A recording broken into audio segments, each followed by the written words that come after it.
What up? This is Rama Screen covering movies, TV, and entertainment, and here's my review of Netflix series Cobra Kai Season 3. Hey, before you watch my review, please subscribe to my channel, press that like button, and ring that bell so you can get notified whenever I post new videos. And if you would like to help support this channel, please do so at patreon.com/ramascreen.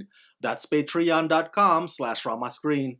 Let's rock this. First up, I would like to say thank you to Netflix for granting me the screener to the entire 10 episodes of this new season. They've asked me to not spill spoilers, therefore this video review is spoiler free. I repeat, there are no spoilers in this video review. Let me start by saying that I am glad that Cobra Kai is now part of Netflix. The previous first 2 seasons were on YouTube Red, which was an awkward platform. People didn't know where to find Cobra Kai on there, and they had little to no marketing push for the show either. And YouTube Red was, and still is, more concerned with their unscripted reality shows featuring big YouTubers because they couldn't care less about helping small YouTubers grow anymore. But that's another resentment grudge topic for another day. So when YouTube Red canceled Cobra Kai and Netflix picked it up, I was like, hell yeah, finally,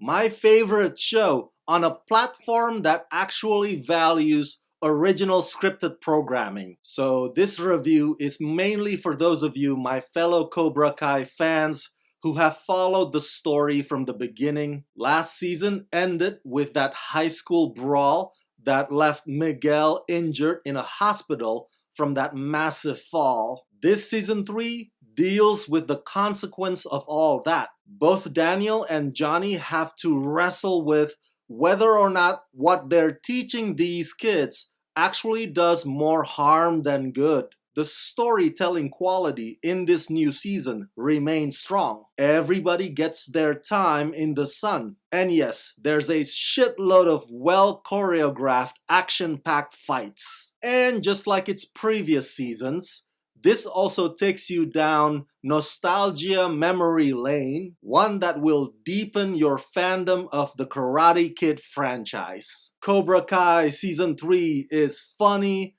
it's badass, it's entertaining, the stakes are higher, and the lessons more profound. Written and executive produced by Josh Hill, John Hurwitz, and Hayden Schlossberg, Cobra Kai takes place 30 years after the events of the 1984 All-Valley Karate Tournament, with the continuation of the inescapable conflict between Daniel LaRusso and Johnny Lawrence. Season 3 finds everyone reeling in the aftermath of the violent high school brawl between their dojos, which has left Miguel in a precarious condition. While Daniel searches for answers in his past and Johnny seeks redemption, Kreese further manipulates his vulnerable students with his own vision of dominance. The soul of the valley is at stake, and the fate of every student and sensei hangs in the balance. Starring Ralph Macchio, William Zabka, Courtney Hengler, Sholo Mardueña, Tanner Buchanan, Mary Mauser, Jacob Bertrand, Gianni DeCenzo, Martin Cove, and Peyton List. Here's what you need to keep in mind.